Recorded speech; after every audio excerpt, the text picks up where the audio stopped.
Underground dialogue, we gon' tell the truth. We ain't scared like a lot of y'all. Matters who they are, do we bow? Not at all. Dropping bombs on this wicked world, so it gotta fall. Underground dialogue, we gon' tell the truth. We ain't scared like a lot of y'all. Matters who they are, do we bow?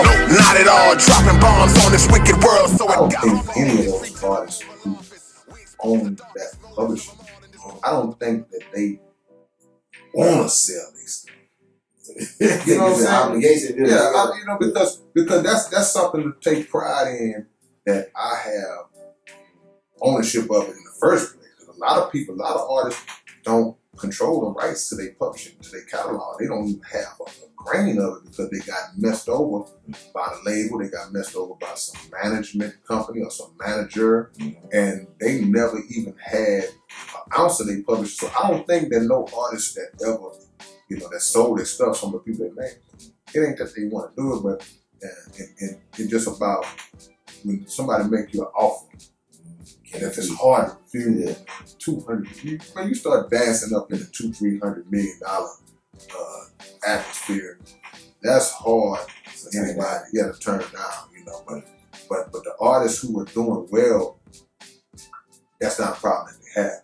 I would really be curious to know how Prince would be if he was still around, how he would view this whole thing that's happening right now. Because I know, like I said, I know he talked about masters a lot.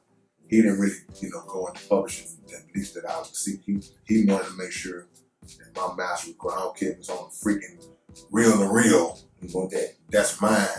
But I would be real curious to know how he would feel. Because what happened was, I found out too, that his family, who, his estate, they sold it. They sold a portion of it. They ain't said it all, but they sold a portion of it.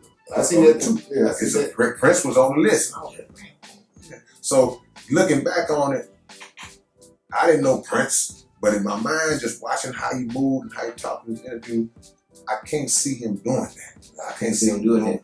But on the other hand, his counterpart, I can see Michael Jackson over there. Let me get that. But see, that's what I'm saying. Mike would be on the side of it, trying to get. He'll be fighting with hypnosis and the primary ways, and trying to be what they are. Because that's how him and Paul fell out. You know what I'm saying? But at the end of the day, man, I mean, I understand.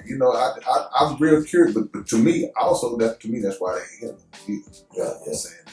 The Giants who made us educated about these particular aspects of the game, and they had the influence, just like we just got to talk about Martin Luther King, that had the kind of influence to sway the way people look at it. They had to be eliminated, bro. They had to be eliminated. So I think Mike, Prince, going all the way back to Sam Cooke. Sam Cooke was the first. He was one of the first black artists that was on top of publishing. Knew about it and knew the value of it in what they call perpetuity, meaning forever. This is money that can be generated forever. And this that snake, Alan Klein, he was managing Sam Cooke, and to this day, his family still has control over Sam Cooke's work, and that's part of the reason why you haven't seen the Sam Cooke movie come out. And a lot of things that are affiliated with Sam Cooke don't really get a lot of reach, because anybody that wants to do anything about Sam Cooke, they got to go through him. Okay, I watched the Sam Cooke thing on Netflix. Yeah, I ain't know Bobby Womack was like that. Bobby Womack, man, we done shifted into that, man. I thought when you said that snake, you was gonna talk about Bobby. Well, that's hey, that's a different level, man. Y'all gotta do y'all research. Do your Googles. And like I was telling my brother, man, that one song Bobby Womack made that I wish you didn't trust me so much. Whoa, man, come on. Man, sometimes people say that when you've done something, when you've committed a terrible crime, it's just something in your mind that at some point, no matter how long you keep a secret, you're going to get it out in some kind of way. Passive aggressive way. Yeah, man. It had to come out, and he wrote that song. But That's a hell of a story, man. That's a hell of a story. See, because I'm a Sam Cooke fan, so I know about all of it. Yeah. And Bobby Womack, y'all who don't know what the hell we talking about. Yeah, he married Sam Cooke's wife like Right after. real soon after Sam Cooke was dead. They say he even showed up to the funeral with Sam Cooke's wife wearing one of Sam's suits. You ain't know that, did you? I didn't know that one. They say he was wearing one of Sam's suits at the funeral, and then later on, Sam's brothers caught up with him at a hotel room, and they Put the beats on. put them things on him. You know what I'm saying? Yeah. Because Bobby Womack was Sam Cooke's artist. Yeah, he was Sam Cooke protege. Yeah. They had a group called the Valentinos, and it was Bobby Womack and his brothers. Yeah. And they came up under Sam. Sam was the first one to teach Bobby Womack about publishing, because what happened was Bobby Womack and his brothers, they had a song called "It's All Over Now," and it was just a small little song they made. But when they released the song, Rolling Stones did a cover version of it, and took out. And Bobby Womack was mad, and he would tell Sam, "Man, what the white boy doing?" And Sam was like, "Let him do it, Yeah. but this finna feed us." You know what I'm saying? Sam understood. So it's just on that principle.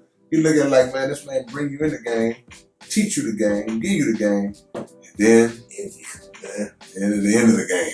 Yeah. Yeah, so I mean, that's let that be a lesson to y'all, man. Don't bite the hand that feeds you, man. That's a tough situation. Keystone took the conversation in this direction. All right, we can steer back. But it's valuable. It's valuable. It's valuable because it all ties into this certain principles and codes that we got to live by, whether it be in music or in life. And it just I don't know. But I mean, at the end of the day, man, those were three guys, Sam, Michael, and Prince, that I feel like they were ahead of the game. And ironically, even Sam Cooke's death came under suspicion because a lot of people that were at Sam's funeral, they looked into the casket. It didn't line up with what they were saying really happened. Yeah, he got shot, but the singer Etta James, she talked about how Sam's knuckles was broke, and he was in the casket. His knuckles was broke. His face looked beat in, like he had got beat up. Yeah. Not just shot, because the story is they just shot him and he slid down and he was gone. But it was a lot of other stuff that looked like pointing more towards he got beat as opposed to just getting shot. And the shot might have just been to make it look like it looked like. So, especially back then. Yeah. There wasn't like no DNA or no people resembling reacting to crime like how they do it now. And in the mid-'60s, you can get away with it. We just got to discuss Martin Luther King Jr. This is right in the prime of that, where the civil rights movement was in full swing. So nobody care what happened to no nigga, no way. I don't care how famous he is, because even to this day, that's the mindset of resentment, racist resentment towards you. I don't care if you $1 billion person, if you $1 billion black person, then racist sectors of white America gonna look at you like, I don't care who you are. So we don't care what happened. So they didn't care nothing about Sam being Sam, especially in those times, like you said, the investigation was not gonna be extensive enough. So Sam's gone, and they move on to the next. What up, man? It's your big brother K-Rino and Keith Stolen in the Underground Dialogue Podcast. As y'all can see, man, the merch is in. We got we hats and hoodies on these boys, man. So look, if y'all want to get some of this Underground Dialogue Podcast merchandise, y'all need to jump on and let them know what they got. You just go to the website. It's called undergrounddialogue.com and picture whatever you need. We got you right there, man. Come and help support the Underground Dialogue Podcast. Hey man, get you some of this cold ass merch, man. You know what I'm saying? Man. We ain't playing with it, man. Look. All grassroots, man. You know what I'm saying? These are different. See, this is the logo, and this is the logo more of the corporate look. So whatever y'all need, different colors. We don't want to be without this right around time, just in time for winter. Right in time for Christmas. Go to undergrounddialogue.com. Get yours today. Salute.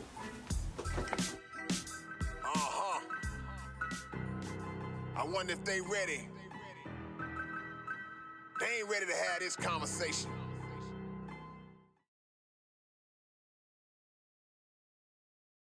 What's up, man? It's your big brother K-Rino, and check this out, man. The Underground Dialogue podcast is offering advertising opportunities, man. You can promote your business, you can promote your video, your song, whatever it is that you have, man.